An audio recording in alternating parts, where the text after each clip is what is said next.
Hello. So I know I've already started another series, the bottom up calculus thing. I'm not sure if that's what I'm calling it, but I had an idea for another series.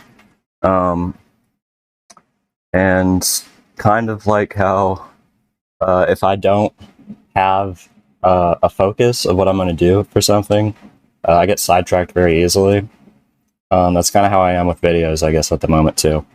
I still haven't released Factoring Part 2 or the first official bottom-up math lesson, but I have reasons for that. I'm not going to go into it, but so for this series, my idea is that I'm going to call it BUDS, bottom-up discussions.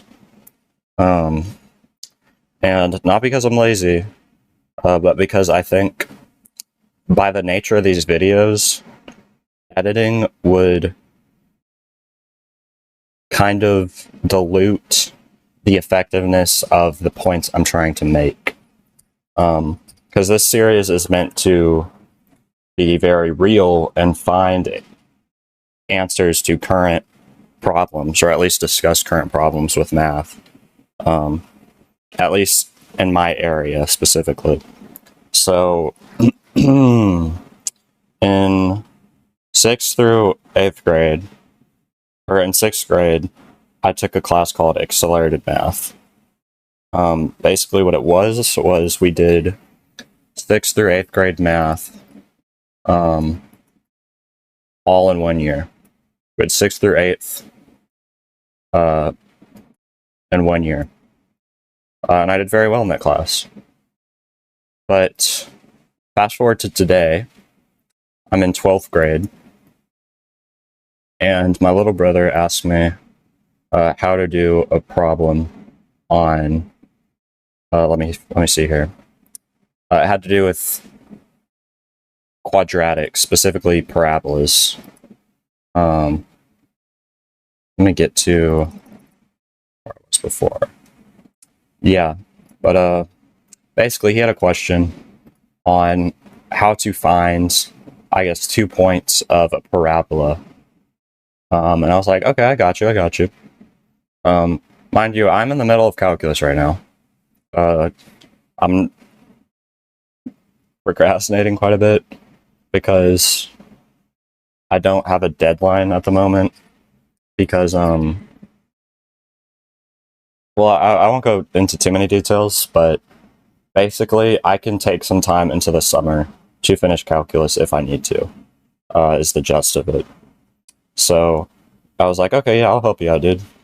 And the problem was something along the lines of graph the points of, I think it was -1/5 x minus minus 6x minus 2, I think, something like that. I was like, okay, this is easy. All I have to do is just factor it, right? Well, whatever the equation was, it was not factorable. So when I tried that, and it didn't work, I was like, okay, well then, surely there's some other thing I can do to find the answer. That should be a squared. And like one of the things they tell you in Algebra 1 is to find the x-intercepts. You set y to 0. So that's what I did, but it turns out that when you do that with this specific equation, there's no x value that gives a y value of 0 because the graph of this parabola does not intercept the x-axis. So I was like, okay, well then, shoot, what do I do? And I tried a lot of stuff, right? I mean, I know how to do it now, so I'm not going to pretend like I don't. But I'd say for a solid 30 minutes, the better end of an hour, or the better end of half an hour, I don't know how that saying works, I'm going to be honest. I just could not figure it out. I did not know how to do it. And my little brother's like, okay, this guy is like a Like calculus, I'm saying this just to prove a point. Like I'm not struggling with calculus. All of it makes sense intuitively. There's nothing I'm struggling with at the moment. It all just makes perfect sense, and I'm really enjoying it. And this concept in Algebra 1, just finding 2 points of a parabola, I just cannot figure out how to do. So we have to watch YouTube videos. And we'll look at one guy, look at another guy, and eventually we find a point of a parabola, you need to do negative b over 2a. This is how you get the vertex of the parabola. So, and that rung a bell. I was like, oh yeah, I remember that. That's what they taught in 6th grade when I was in accelerated math. And I was like, wait, why couldn't I recall that? Because my teacher, bless her heart, she was a very, very good teacher. But I don't think any teacher can help you understand fundamentally mathematics through 6th through 8th grade in just 1 year. It's not reasonable. Yes, I got really good grades in that class, but I could not recall something as simple as finding the vertex of a parabola. Why? Because I only memorized it. So I'll say this once and I'll say this again. Memorization is better short term. It's not better short term. Memorization helps you short term. But in the long term, you have to complement it with understanding. Or rather, I guess, memorization should complement understanding. You can have understanding without memorization, but more often than not, memorization can help you with understanding. But if you just memorize something and you never understand it, then when you're in 12th grade taking calculus, these concepts from Algebra 1 are going to stump you. Because I don't know why negative b over 2a gives me the vertex of a parabola. Like currently, I don't know why. It's just a formula. So I was thinking, what if... Well, first of all, here's the point I want to make. I think, at least in my area, there's a program called Accelerated Math, like I said, that does 6th through 8th grade math, all in 6th grade. So in 7th and 8th grade, you're taking a higher level math, basically. I don't think that's a good idea.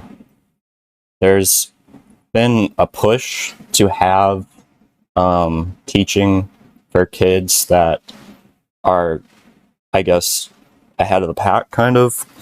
Or not ahead of the pack, but they learn on a faster level than the people in their age group. Or not age group, but generation. And I was super supportive of that. Like, honestly, for years, because I was one of those kids. I learned stuff really quick, and I hated being stuck doing stuff that I already knew how to do when I could be going further, right? Like 3rd grade, we did this thing called reflex math, where it basically helps you memorize multiplication, and I think division from 1 to 12. So like any combination of numbers 1 through 12, it helps you memorize how to multiply them. So like 6 times 4, you type in 24, 11 times 11, 121. And there'd be games and stuff that like, I guess make it fun in a way. And I really enjoyed it in 3rd grade. And I mastered it really, really fast. Because I was just able to grasp those concepts quite quickly. And also I was just able to do mental math at the time. Honestly, better than I can now. My brain was, whew, I was a calculator. I'm sure I could get back to that if I tried, but I just, at the moment currently, I don't see a point to practice that. But anyway, I'm off topic. So in 3rd grade, I mastered that website. I still had to do it for the rest of the 3rd grade year, even though I had already basically completed it. and I was just typing in stuff I already knew over and over. But it's like, whatever, you know. But then in 4th grade, we were forced to do it again. So I'm like, okay, I've already done this before. This is really boring. Can I please learn some new stuff? And I don't really remember much of my 4th grade year, but I do remember that we were forced to do reflex math. And then in 5th grade, we were still doing reflex math. And I'm going to be honest with you, I was genuinely depressed during 5th grade because the math was so easy. I had done it all already before. And I was just sick of it because math was my favorite subject, and it was just becoming a chore. I was hating it. As an example of how bad it was, I think at the start of the 5th grade year, there's something called a map test, where basically you get a score that shows how much you know of a subject. There's one for math and one for reading. For math, I don't remember what I got. I think it was like 270. Actually, I'm not going to make up numbers, but the point is, my first score at the start of the year compared to my score halfway through the year went down 26 points. It was either 26 or 22, but I'm pretty sure it was 26. And with map testing, that is a big drop. And I was trying, you know. It's not like I was just too depressed to get the right answers. It was just that was my knowledge. My knowledge had gotten worse because I was doing the same thing over and over. And I was just sick of it. And I guess my critical thinking skills from like, because like at the start of the year, I really loved math. I always try stuff. I'd have ideas. Sometimes they'd work, sometimes they wouldn't. But when you're forced to do something over and over, I guess that kills that kind of spark of passion I have. So when for problems that like I would usually be able to like problem solve and get an answer for, I'd been so dumbed down by this constant like stuff I already know how to do. I just didn't do as well. I guess it may have been depression. I can't say what the factors were that contributed to that, but regardless of what it was, it is safe to say that was not. I could have been doing harder work, and being forced to do work that was I'd already done before. Because it wasn't like there wasn't a program for kids that were, we called it GT, Gifted and Talented. I still don't like that name to this day. I think it should be like academically gifted, because a lot of the time people end up getting like this ego for themselves because they're in gifted and talented. Oh, they're so smart. When it's just all it means is you're good at math, you're good at science, you're good at reading, or good at history. There's no gifted and talented for people that are very socially intelligent. There's no gifted and talented for people that are very their hand-eye coordination is peak, and their knowledge in sports is way above their years. So that's kind of a minor thing though. But I really don't want to get distracted because I'm not editing stuff out of this video. I'm gonna try and get straight to the point. So my point is, for people that do learn faster, for like academically gifted kids, there should be different kinds of teaching that's faster for those kids. I'm not saying everybody should be taught at the same speed, regardless of how gifted you are in that area. However, doing 3 years worth of math in 1 year, I don't care how gifted you are. Well, okay, I won't say that. I'm sure there's some kids that took accelerated math and all of it stuck with them.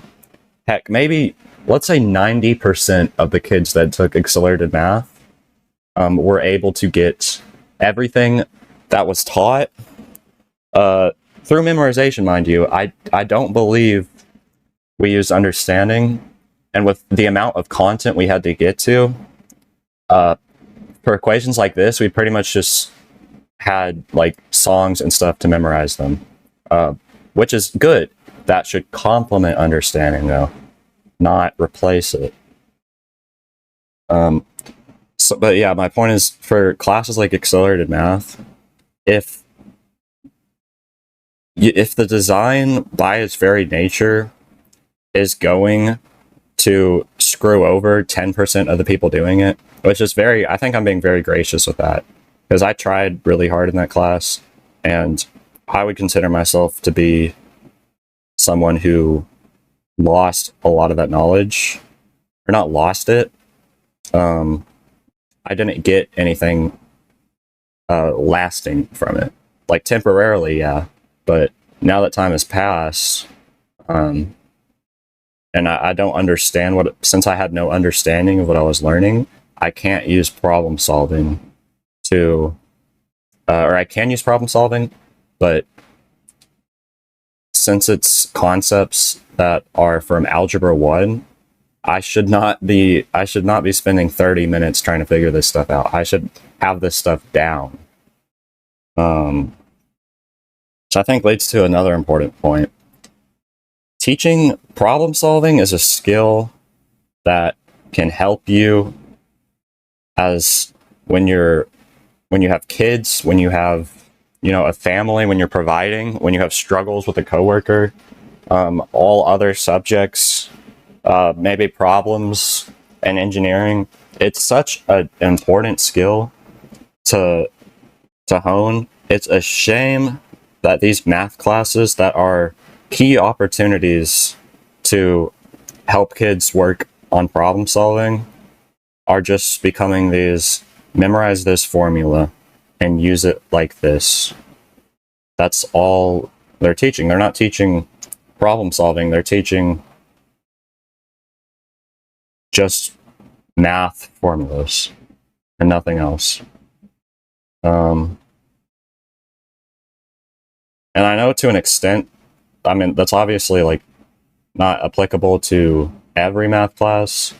But for this math class specifically, like I mean, I have critiques of just how math is taught in general, but something I'm sure about is that I think there is an issue with accelerated math, and this whole like sped up learning for kids that can do it.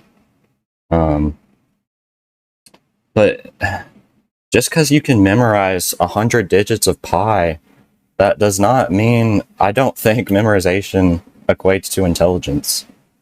Memorization, if you're really good at memorizing, that's great.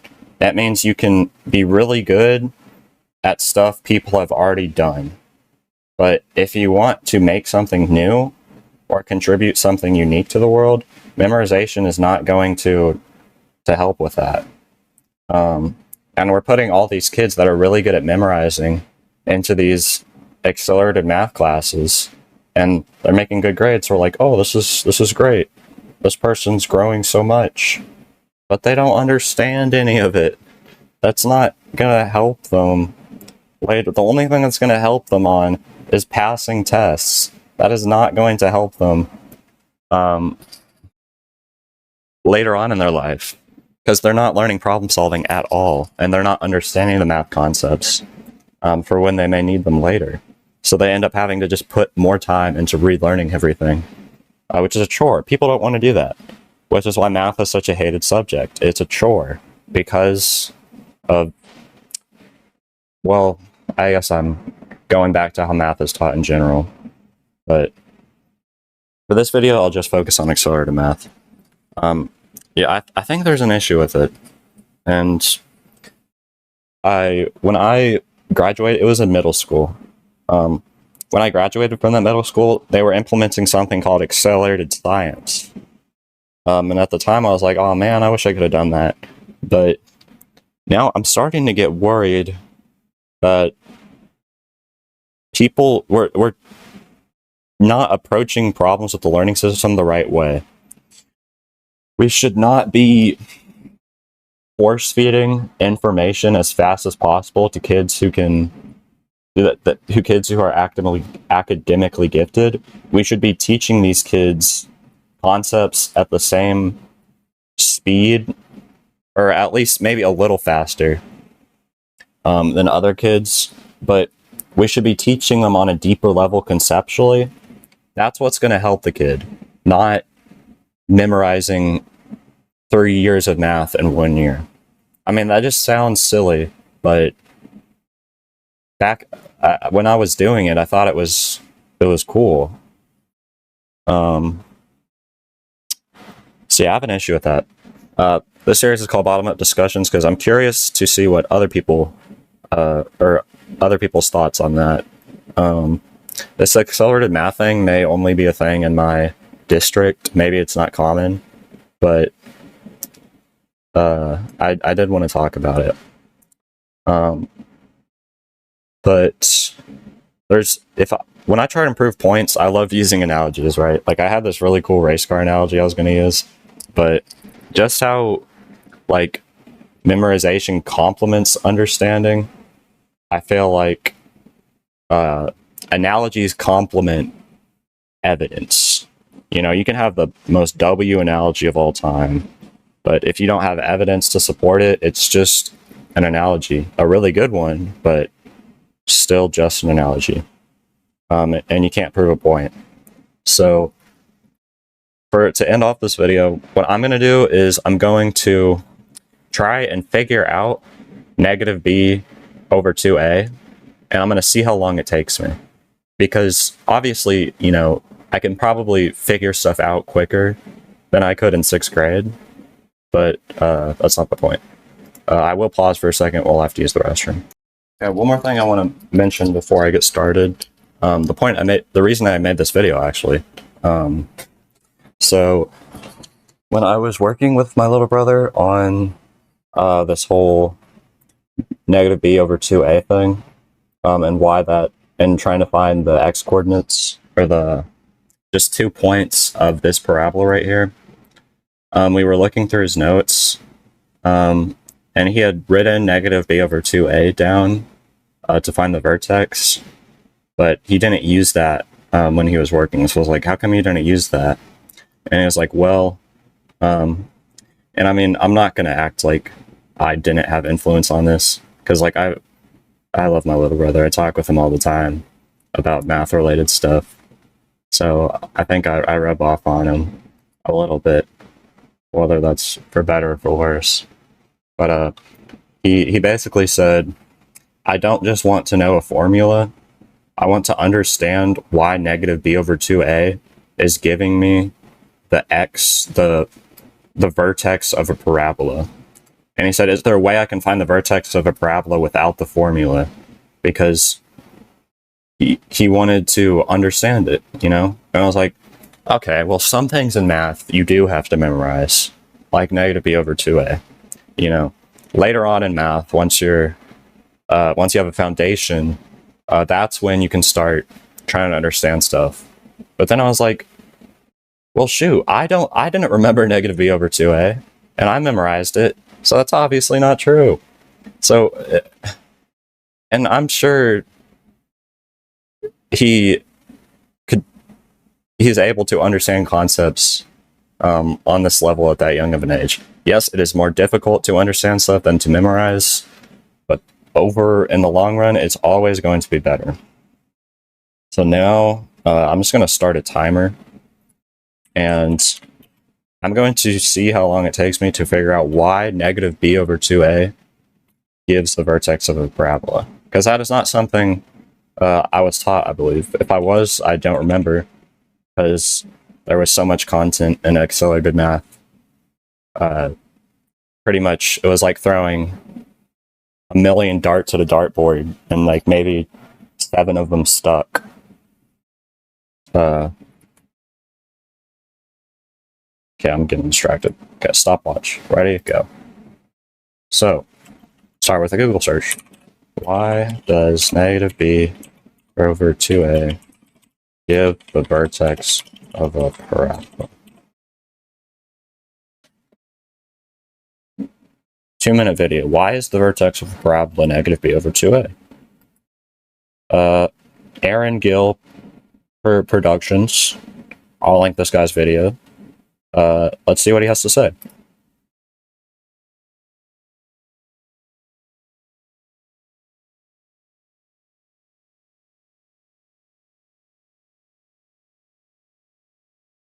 He literally just said, I want to highlight an interesting connection between calculus and algebra 1.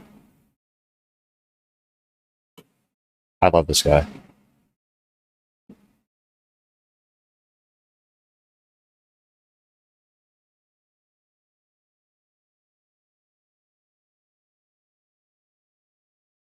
Okay, I need to think about. Hold up. I will pause for a second. I won't do that very often here. Dude, okay. Shout out to Aaron Gill Productions. So far, I'm loving this guy. He's saying the thing we're told to remember for ax squared plus bx plus c equations is the y coordinate of the vertex is negative b over 2a. And that's where, in accelerated math, that's where it would stop. And then we'd move on to the next thing. But then he asked the beautiful question that is missing and could help so much in the education system right now. Why is that? I'm gonna pause again while I watch this video, but I'll relay the time it takes because the timer's still going. Okay, quick correction. I said y coordinate of the vertex. He actually meant x coordinate of the vertex for negative b over 2a. And he corrects that pretty quick. Just wanted to say that. 3 minutes. Okay, I guess I just stopped the timer. 4 minutes and 1 second. That is how long it took me to understand why the vertex of a parabola is negative b over 2a. Now, I will give the math system some credit. He did use calculus to prove why negative b over 2a gives you the x coordinate of the vertex.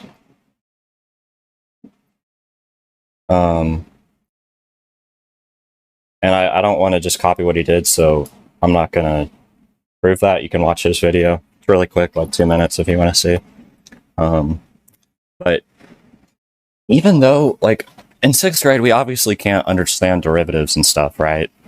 But I think at the very least, it's okay to introduce or to kind of dabble with concepts later in math, like calculus, in stuff like algebra 1. I know that seems crazy, like calculus and algebra 1, that's absurd.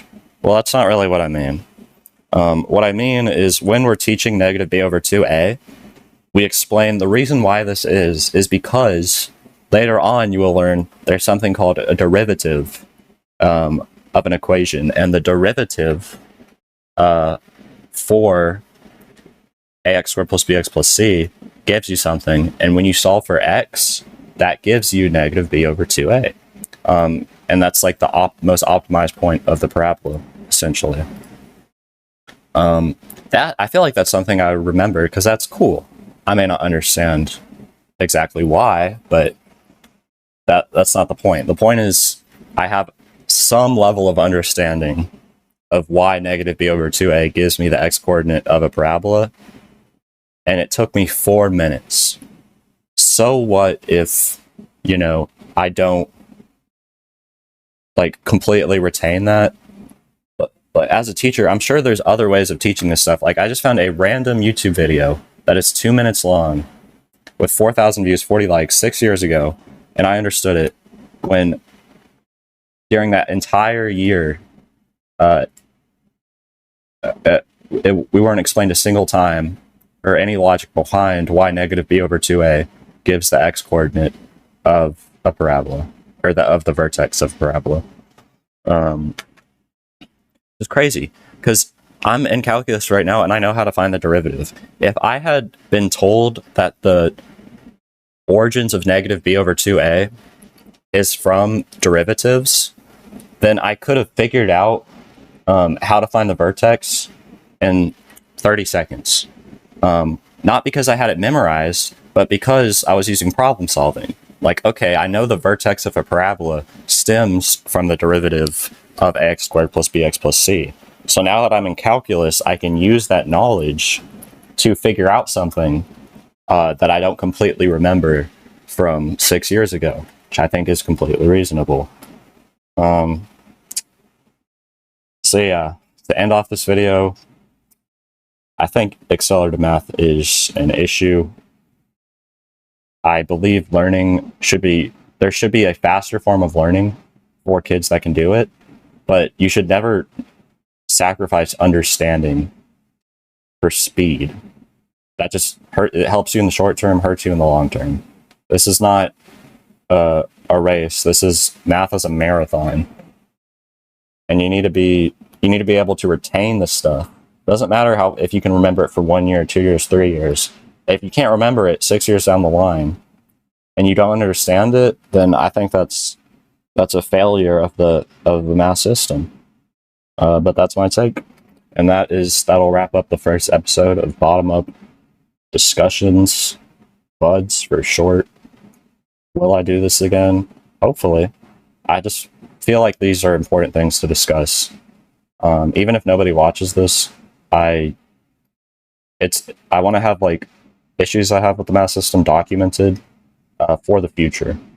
Because this whole bottom up math thing, like it may end at like a YouTube channel that has some, cool videos that I do as a hobby, a healthy hobby. It's better than like video games, obviously. But I hope that it can become something bigger. And if it does become something bigger, having these things that I notice as a person still in the learning system is important. Because 10 years down the line, it's going to be a bit since I've been in school. So the stuff what's the word? The stuff I encounter now is stuff that will be difficult for me to comprehend later down the line. It's like, because adults, dictate the learning system, but they aren't in it. So they have an understanding of what it's like and they have an idea, but the only person who knows what it's like and what's actually happening is the people in it, just the kids. So that's why I'm making this video for the future. So, yeah. That wraps up this episode.